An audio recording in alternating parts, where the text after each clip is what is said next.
All right, guys, welcome to Mindset U. We got Rances. Is that correct, Jay? And of course, myself, King Mo. Today we're King going to Moody be Mo. King Moody Mo. Today we're going to be talking about how Rances and I are adjusting to corporate life and how we're able or trying to maintain our health and fitness and the experience that we're going through. We came up with a plan. We're going to see if it's going to work for us, and we're going to try to execute. So let's hope you enjoy the podcast. And if you want to learn more, contribute, or give us ideas, go to VidaProject.com or comment in the YouTube channel, Spotify channel, Apple Podcasts, wherever you're listening to. And yeah, just help us out. Enjoy. I was just saying I got a headache because since I woke up today, but I've been I had done some research. Paula did some research and shared it with me about the concussion. That a lot of times, when your symptoms continue after a few months post concussion, like headaches and things like that, that it may be other things that are now contributing to those.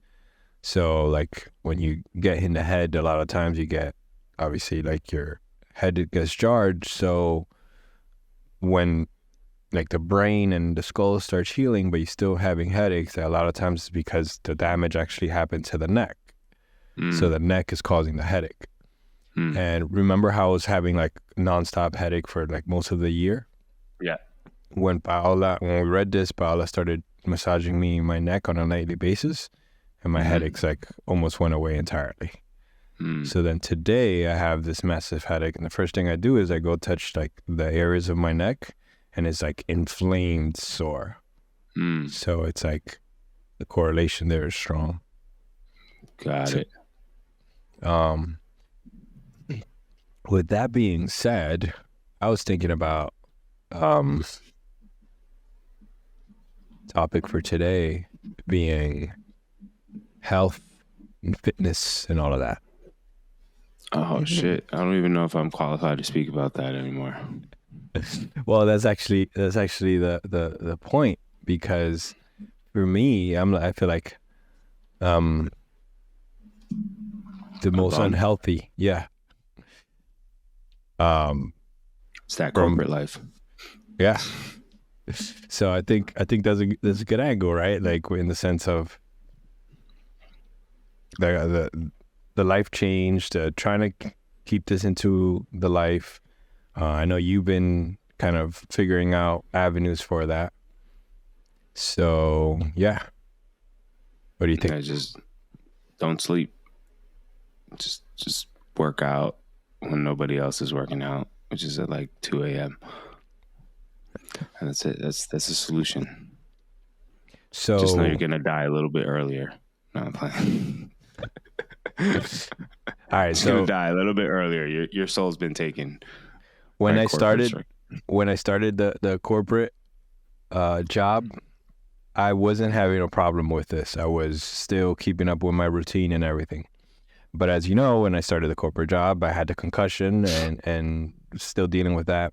So I had done some research, as I said before, and one of the things, so I started looking at all the factors. So I was like, all right, why is this being so bad for me?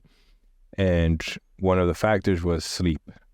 So it's you got prioritize sleep over everything. So that was the first thing I was all right, if I prioritize sleep, that means that I have to make sure that I get the 8 hours. So that meant that waking up, because my strategy before was always wake up at 4 a.m. regardless. I don't care what time, what happened the day before, wake up at 4 a.m. That's how I keep the discipline.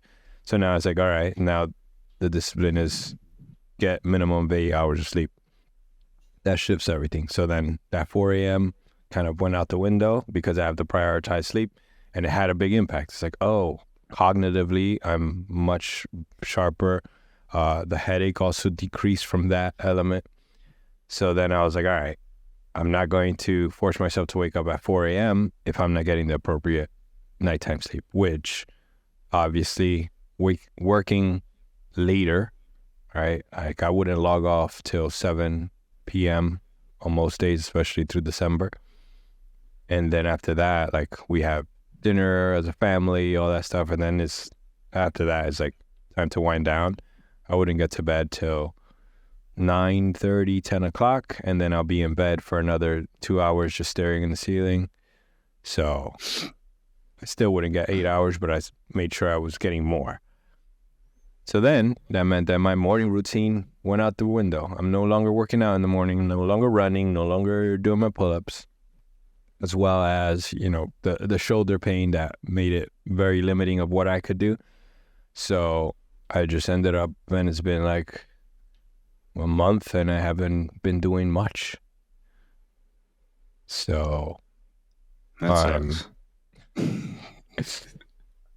I feel like really out of shape. I feel heavy. My clothes fits me all tight. And yeah, me too, man. Same boat. It sucks. What's the plan?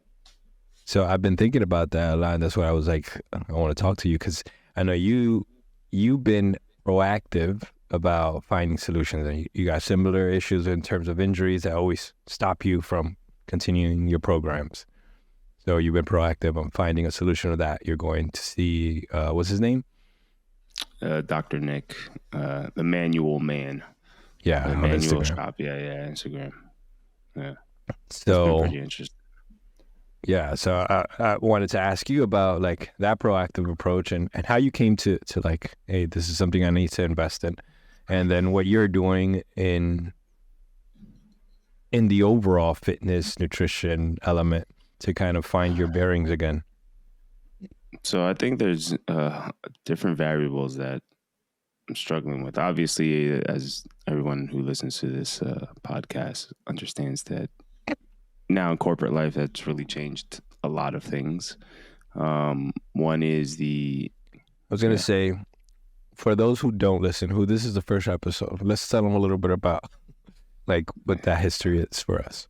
Yeah, so we were entrepreneurs, did what we wanted, had our own kind of schedule, lived our lives, and then we kind of moved into we did move into corporate life, and now we're being told what to do.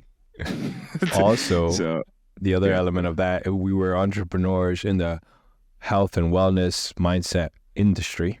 Exactly. So our entire lives revolved around physical exercise and having availability. We were literally in a gym all day long. Yeah. So, I mean, that the environment definitely plays a role. So, at least for me, I'm in the center from 7 a.m. to about 5:30, 6 p.m. most days, sometimes 7. So they're really long days with consumer-facing services and a team that handles that consumer-facing service. So then I think what happens is it's a high-stress environment with long hours inside the entire day, having to make a lot of decisions, and the company knows that, and they take care of you. So they buy food and snacks and all of these things. And my behavior in terms of dealing with stress has always been sugar. Like, that's the thing that I go to. That's always the way that I've dealt with stress. So now it's about understanding, and I've been aware of this. So now I'm trying to problem solve, like, all right, how do I cope with stress better? So the other part that I used to do to cope with stress was to work out. But because I'm there from 7 to 7, the time to work out has been very difficult. So I've been trying to think of solutions on, like, how do I gain control over, one, my discipline and will, and two, my health, like my overall health. So the effort to wake up early, wake up at 4 a.m. and get to the gym, which that sometimes is a struggle, because it's like you leave, it's dark outside, you go into work, it's still dark, you spend the entire day inside, no sun, you come back outside, it's dark, you go back home, you go to sleep, and you do it again. So it's constantly just like in this darkness forever. So that gets really hard. So most of the times I don't want to get up. So that's one thing I've been dealing with. And then obviously the eating. And so my approach now has been, okay, so what are the things that I can do? One is like uh, understand the injuries that I'm kind of dealing with so I can just be more active again. So I started seeing the manual man, physical therapist to help fix my back and my shoulder, so I can start working out with more intensity. I go to the gym at least 3 times a week in the mornings before, so I'll try to go before work from 5 a.m. to about 6:20, and I'll do like an hour and 15 minutes. That includes getting ready for work. And yeah, it feels better. It's just hard as hell to do. It's Are you still doing the cold bath? So I drained it. I drained it to change the water, and then the landlord of the house winterized all the pipes. So now I have to find a way to fill my tub again.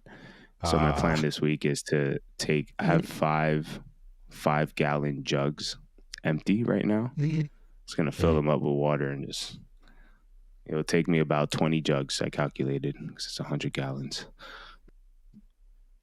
So I have to do that. I'm planning to do that tomorrow or Thursday. I do have a hose that plugs into the bathroom faucet. Oh yeah? And yeah, how long it's is it? I think it's like 20 or 30 feet. But it's how we fill the fish tank, how we replace the water and everything. So, all right. So but regularly you've been doing the ice bath in the morning. Is that before you go to the? I was doing that. So before I joined the gym, I was doing the run. I would run 2 miles, and then I'd go inside, grab the flashlight because there's no light back there. It's like a pitch black. Then set up my recording and then go into the ice bath. I was doing that, the run and then ice bath every day, Monday through Friday. So let's go back a little bit because I want to kind of highlight the challenges. So I'm gonna just talk about my challenges, and I feel like you had similar ones, but where I'm at, right, which is like, it's also given me awareness in terms of like, as coaches, we talked about how we had our work was literally health and fitness. We had the availability of the gym and the knowledge and the brain space, right, to think about it.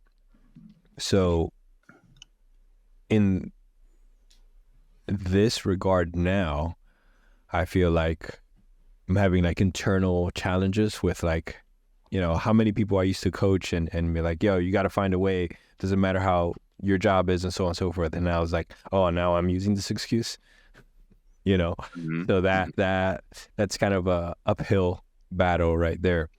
So again, like Moses said, we spent all our lives controlling every element. We were entrepreneurs. We designed our schedules.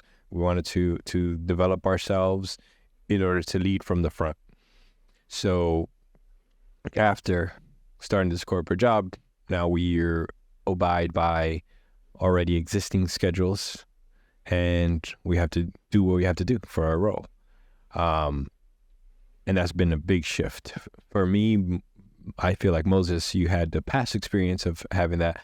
For me, I've been an entrepreneur my whole life, and so it's like to follow someone else's schedule I'm like a little kid throwing a tantrum.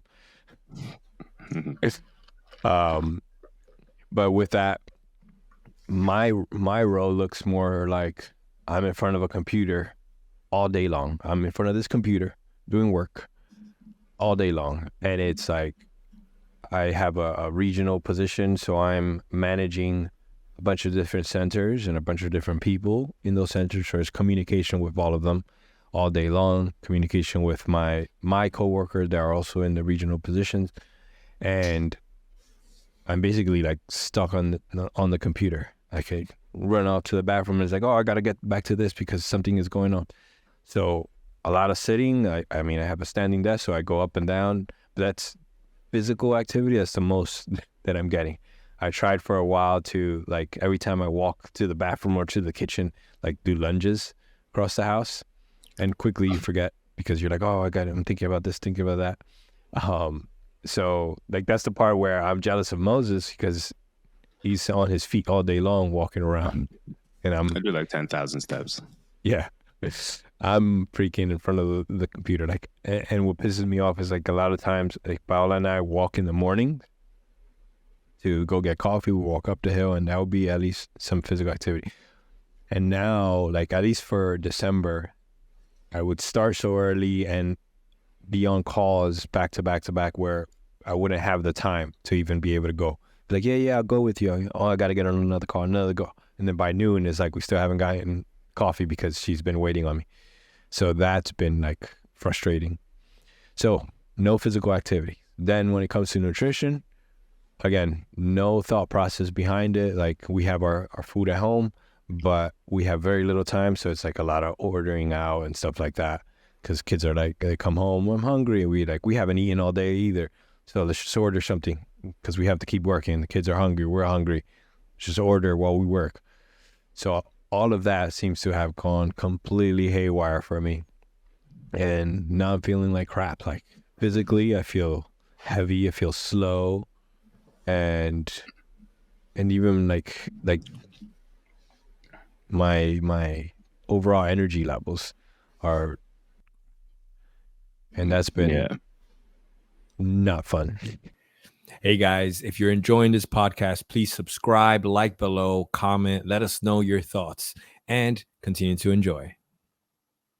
Yeah, man, it's a struggle. I thought about this. I mean, an idea that I think you should probably go with is you have some kettlebells and stuff downstairs. Why don't you just hire a coach to come, like, wake you up at 5 a.m. and just train you? The issue is, the thing is when you're in there and you have so many decisions to make in like a corporate job and you're responsible for so many people, the execution to decide on something for yourself is a lot harder. Mm-hmm. Yeah, and that's a great point because I've thought about this a lot. It's like I need to just make a program for myself. But for me, the program that's my go-to is just my morning routine. And that has become very difficult because of the injury. So like anything overhead, not even overhead, anything that requires my shoulder to do this is painful. So I've been super restricted that I can't go with my like non-thinking routines. I have to like sit down and come up with a routine that's going to help my injuries and progress me forward. And that's, like you said, is like, it becomes overwhelming. It's like, I don't have the brain power to go into that space. So I was thinking like, number one, like you said with you, is like deal with the injuries first, like hire someone for that. And then that will open up the pathways for the other opportunities. Yeah, man, you should go to the manual man and then get that checked out. And then, and they actually have trainers there that will create the programs based on where your current state is in terms of like your injuries and what you're capable of doing, and you know, all the stuff we had planned. just found a VidaProject in Queens, but not named VidaProject. Yeah. Yeah, I mean that's I've been like, since you told me, I've been thinking about that a lot. I'm just like, okay, that's definitely like, now I start to see a pathway. It's like, okay, I can set that time to do that and get that done and work on improving. But then I get this like guilt of like, you should at least have the basics. You should at least get started with like, you know, consistent with your cars and all this stuff. That's your ego, bro. Yeah, I know. Absolutely it is. That's your fucking ego. At this point, I'm like, I'm just going to hire a coach and just get trained. Like, I don't have to think about it. Say I'm going to be there at 5. I just show up at 5.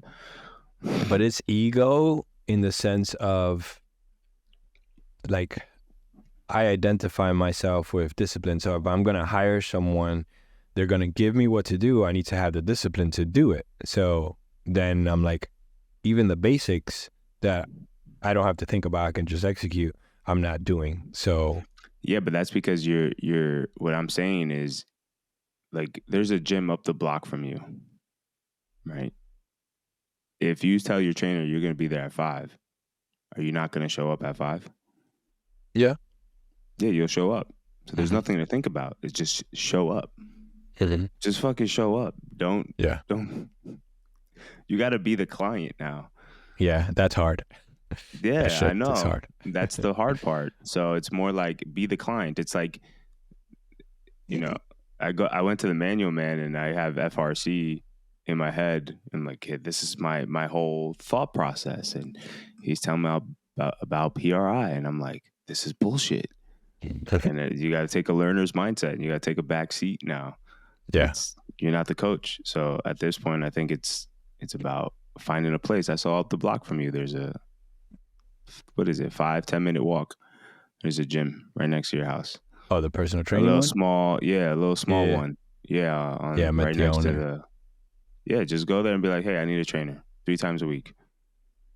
Yeah, go show up. I like it. And just be like, what time do you start your day? I'm on the computer by 5:30.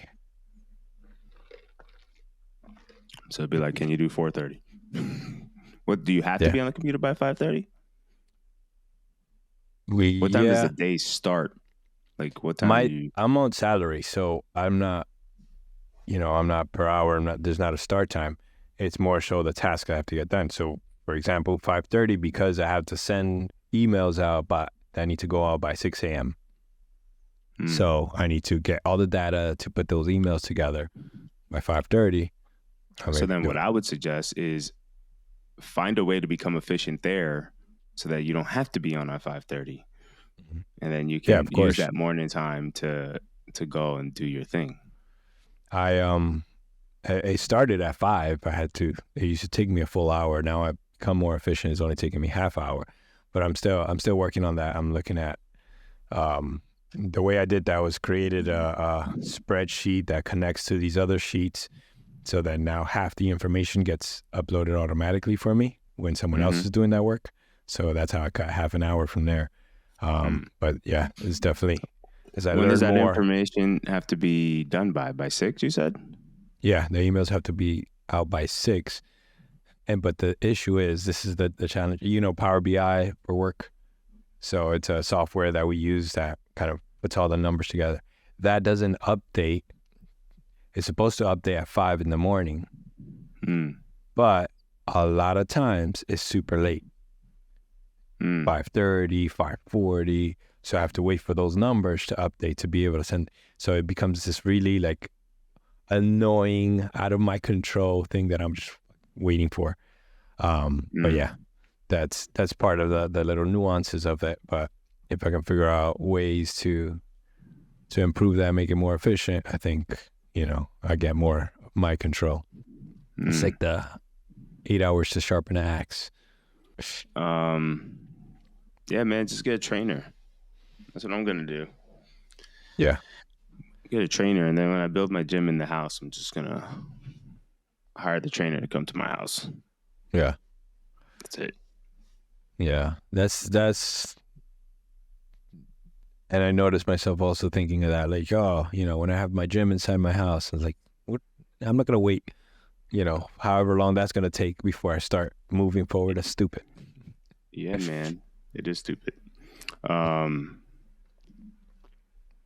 Yeah, I just think at that point, that's where I'm at. I'm like, why am I trying to do all this thinking? I could just hire somebody to do it for me. Yeah. Yeah. That's the whole reason of getting this job, is to make money so I can do more things.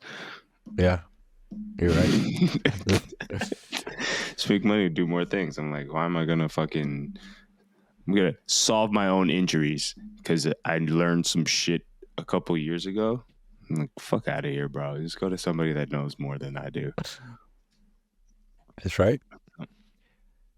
So Are you still working towards your what's it called? Triathlon goal? Triathlon. Yes. Yeah, so my next step now is to find a coach that can help me get to that point in terms of triathlon. So I'm thinking that it probably has to start with some strength training because I need some type of foundation. I feel weak as hell. And then, yeah, I did like, I don't know, I think I did like 70 push-ups and then maybe like 15 pull-ups, and I was like sore for a month. It was crazy. I was like, oh my God. It's like my chest. The other day, it was a weekend. I went up the hill to get coffee walking. And I was like, let me do a little jog up the hill. And this is what I talk about. I feel heavy as hell. I felt like a giant just stomping, like that run of like, yeah, my heels slamming into the floor. Like my calves not strong enough to keep that position. Like I was like, what is this? It's like an old man. Yeah, man, it sucks. And it's so quick. That's what's annoying. It happens so quick. It's so fast. Yeah, it is. What's funny is though that like it's because you're starting out, but if you ever notice, like if you really try to run, like it's in there somewhere. Because like the other day I was like, yo, let me see if I can actually like run. And then I was like I ran after like a couple of days. I started sprinting, and I was like, oh, I'm still fast. I still can do it. I'm still quick enough to outrun people. Yeah. I just don't want to get to the point where I can't outrun somebody. Where it's like somebody's trying to rob me, and I either have to defend myself or run. It's like I want to be able to do both. You know that episode that I spoke to you guys about my son when he almost got hit by the car? Mm-hmm. There was a personal thing that happened there because I was too far to be able to do anything. But when I saw it happening, like my legs tensed up for me to like run, and I felt the weakness. Like I wouldn't be able to explode off this line, like to be able to do anything anyways. And that was like personal strike for myself that I felt like, yo, I can't check. Mm-hmm. That's where, yeah, that's important. You want to be able to react to shit. Yeah. Yeah, so I noticed the same thing too, and I was like, oh man, if I have a child, I won't be able to play with my own goddamn child. Fucking be like an old man. Fucking back is hurting, all slow and shit. Yeah. I can't teach him basketball or her. Yeah. My daughter trains every single day, like just on her own accord. She's always practicing gymnastics. She's asked me to pull up bar. She does straight up dead hang pull-ups. Her abs are like, they're like chiseled. So like a lot of times she asked me for help to coach her. She's been working on handstands for years and teaching her how to get the core tight. So one day she's like, show me. And I go to do a handstand. Again, I got the shoulder and then I feel super heavy. I go into the handstand and I'm able to hold it for a second. And then my whole body just started like, clack, clack, clack, like a bunch of cracks everywhere. And I come down like, it's like, what the fuck? Yeah, man. And then the idea of like, remember like the back handspring that I would do? Mm-hmm. The other day she was doing something like that. And just the idea of me trying to do it, I was like, I'm going to break apart. Yeah. It changes so fast, man. Yeah. It's crazy. What I was saying is, what we could do is if, like, let's say you get a trainer and you do 2 times a week during the week, and then you and I can train together on Saturday and Sunday in the morning early. Yeah, that way we get 4, and then we only have to hold each other accountable for the other 2 days. Yeah, I think that's doable. That's a great point because a lot of times when we were trained together, something would happen and then it would knock the whole thing out, right? Yeah. Whether one of us got sick or one of us got injured. hurt. Yeah. Then all of a sudden, like the whole program, you know, it was like, oh, we're supposed to take like a week off and then jump back in. It's like, no, that would just knock it out the park. And we're no longer, you know, follow through. So if we have that consistency of like, oh, we're getting coaches to train us during the, like, there's no way we can fall off. Well, that's the theory, at least. That's the theory. So the only thing is just making sure that Saturday and Sunday you hold true to it, because that's typically when a lot of the stuff with the family and all these things come up. It's like, nah, this time frame is for working out, and we have a gym available, so like we can technically use our own shit to work out. For the audience, we built the full gym in this other establishment that we worked as consultants for. So we took all of our equipment, built a whole section of it to be a gym, fully functional. We built it and never went back. Yeah, it's just sitting there. I wonder what it looks like right now. Yeah, part of the kids got into it as a mess right before we hired a cleaning company. Yes. All right, so that's what we're doing. Right? We're going to get coaches 2 times a week and then train on Saturday, Sunday. Yep. We'll keep the audience in the know. And with that being said, I'd like to ask the audience, how familiar are you with this idea of like trying to get in shape? I know we're coming from the side of we kind of always had the availability, we stayed in shape for the most part, and now we're on the whole other end. So I feel like a noob, but if you have experience of coming from like a long time of not being in shape and then trying to get back into shape, how have you handled some of the hurdles, the obstacles that come up in your way, and like we talked about now? So if you have more experience of that, we'll love to hear from you and get your advice. Hey guys, so this is our plan. We're going to try to figure out how to make our lives in the corporate world work and keep our fitness abilities and health at high regards. We like to hear from you, and also make sure if you like this to like and subscribe and share it with your friends. You can find us in all the places you can listen to a podcast. That includes Apple Podcasts, Google Podcasts, YouTube. What's the other one? I always forget the name. The popular one that we use for all the metrics. Spotify. Thank you, Moses. Still got a concussion, man. So check us out there and comment. Let us know what your thoughts are.